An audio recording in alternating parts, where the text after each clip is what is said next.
Na pesi bino mbote na kombo na Yesu kombo na nga frère Jean Bianda na vandi na mboka ya Allemagne précisément na ville ya Hagen. Thème na nga ya lelo telama to tonga mboka. Nazoloba et surtout pona bana ya poto. Au rien que kokende to kende ke na bamboka na biso na Afrique tant to kendo lakisa to kendo lekisa ba vacances na biso au rien que to lakisa bandeko na biso lolenge nini biso to salaka pona to koka kozwa mwa mbongo to tindela bango pona to koka kozwa mwa mbongo pona to somba mwa elamba to lakisa bango ke no esika biso to vandaka basala nini po ete bako kopesa biso ba misala to sala biso pe to zwa mwa salaire soit disant to lakisa bango l'état ya awa salaka nini po akoka koede fils kata bana o tozobota awa me biso to kendeke tozwi orgueil to tseli boso to komi kuna biso batali boso ya kobota la basa ba mininga to komi kuna na Afrique biso to milaki saka soit disant to uti lola on dirait que tozwa ka vina facilité or que zalaki penser soki tozongi na makomi awa na mukanda ya Naomi na chapitre 1 tokomona ke Naomi tango akendeki na mboka na ye na Israel susi ya liboso alataki ya bandeko na ye atikaki o akutaki na pasi eza même pe biso ndenge tozokende kuna tozoyebi ke bandeko na biso bazo pase nzala misala ezate ya kolia eza pasi me biso tango tozokende na intention moko ya komilakisa on dirait biso si tozwa kana facile on dirait vie koma ya malamu et puis biso batali boso tango to koma ko boto la basi na bango komila kisa biso toza danser ko changer bilamba chaque jour et sala nzambe et que to kuzwi lokola neti biso to uti lola et que bango bazana Afrique nde bazana lifelo or que ça c'est faux soki to zongi kaka pe to yebi histoire ya Moïse tango akataki bana ya Israël na désert je pense à lata ki kaka souci ya bana ya Israël alobike no awa na Egypte tozo souffrir et sengeli na mission nzamba pesinga na katsa libota oyo tozonga na mboka na biso place to uta je pense mutu nyonso to o azoko emigrer azoko tika mboka na ye c'est que mboka na ye eza malamu te yango na azokendo luka lipa ata tozwi lipa te mena mayele o tozo yekola awa parce que na mboka na biso tozana nyonso so itoko ko appliquer sagesse o mundele azo gérer mboka na ye o mundele azoko kufuta batu salaire normal o ekoka pa futa mwandako mundele ndenge peut-être azoko kolesa mutu oyo azo sala tena wana azo sala to memi ba structure biso tokuti awa na bamboka na biso nde a partir ya wana tokokotonga mboka na biso ekende liboso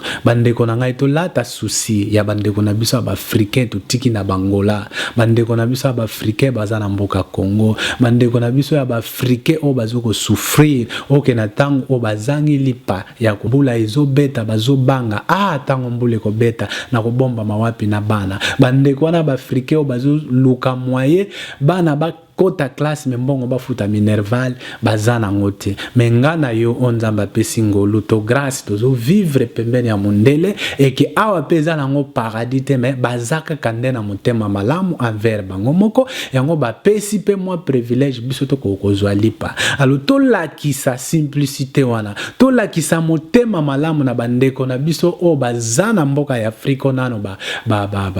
bazwingolo ya konyata na mabele ote mais biso to lakisa bango bolingo tozala na mawana bango lokola ndeko Naomi Bible zoloba na biso afukamaki alelaki pa ya nzambe po akanisela libota wana souci lataka ye pe tango bazoko expliquer makomi na nzambe zoloba na biso ke avandaki ni ayoka ki apart ko yoka amonaki nde bandako ebukanaki ndenge batu bandako souffrir nde bazanga ki place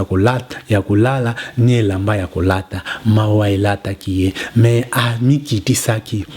akendeki na kivantarte akendeki na esprit ya kisapoluzite po alakisa bagrifi ke ye aza danse aza na mbongo koleka bango alakisaki bango te ke ye a vivre libanda ya mboka me akendeki alataki susi na bango parce que baza bandeko na ye posa ya Naomi nzamba sala po na batu wana bazala malamu et puis akotisaki esprit na ye pe nzoto na ye na musala po ete batu wana bakoka kozwa epai ya kolala et puis eloko ya kolia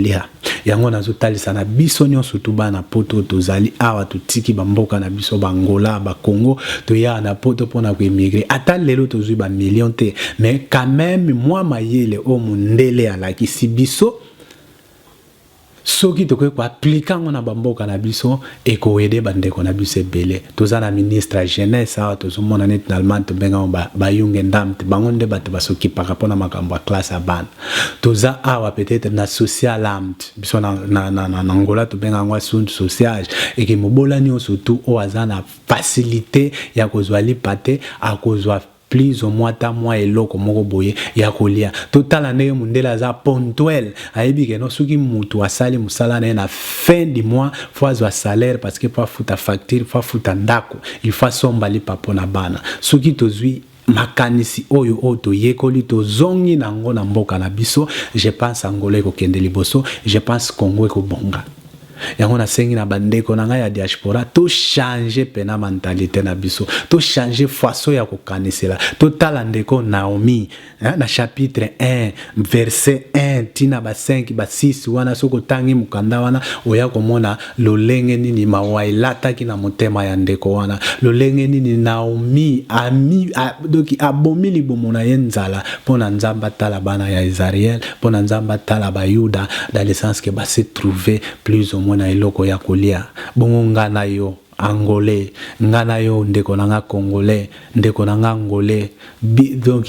mission na biso eza nini toyela na poto eza te ke soto zongi na Afrique eza pona to bato boto la kabasa bato eza te ke no poto milaki sa parce que biso to lataka danser koleka tozoke ndo somba ba sapatu ya kroko soki ba sapatu ya Jimmy Weston ba 800 ba bilamba ba 5000 ba 3000 na mona ba ndeko nanga muzusa ba saplolozi nde ba milaki sa ke ba lataka ba bilamba ya cher ya ba yoshi ya ba mazantomo mais entre temps tozana ndeko mususu peut-être na mbongo wana yo sombi lamba moko mazantomo ko tangisa ta sambana na école polo biloyi bakoka koyekola anabe pona batonga mboke kende liboso botela matotonga Afrique tokotonga ngo na minduki te Afrique tokotonga ngo na koyinana te Afrique tokotonga ngo na kofinga te ndeko ba ndeko na nga mususu ya ba journaliste ba bimi ya ba chroniqueuse mosala kofinga na ba internet na ko lakisa bulumbo na ki mutakala yangwana te mission na biso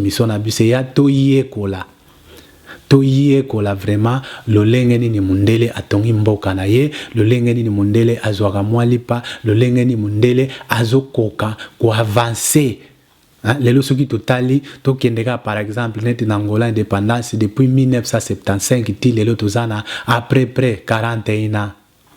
soki tozongi na Congo na 1960 soki yokotala mutu oyo ayeko sala ba Facebook ezala ba mille guerre ba kolo kombuita oyo bazosala ba biloko ndenge na ndenge dans l'époque ya indépendance peut-être bazalaka te mais pourquoi parce que l'état ezo aider bango parce que makanisi na bango basangisa kaka toujours ya ko aider place idée ya malamu ezo wuta po tenini mboka na biso etonga maikende liboso bandeko na ngai tolanda exemple ya Naomi oyo lelo asala qui ami bonzaki ami pesaki assez sacrifié pour na bayuda pour na peuple Israël na biso pe oto vande na poto na mwa mukie oto yekoli soki to azongi na ngoto appliquer ngo kozala bien tout tika ko dendela bandeko na biso pe to za na poto eza paradis te combien de fois tozo abandonner ba mbetu na biso na malili na hiver pour kindo sala mwa libanga ke mbongo wana ozo kangisa ngo ka ko bietango okende osala ngo eloko wa malunga yo wana na ba boîte de nuit yo wana ko kende ko bota la basa bato soit desayo oza danser et oza spécial bandeko nanga to changer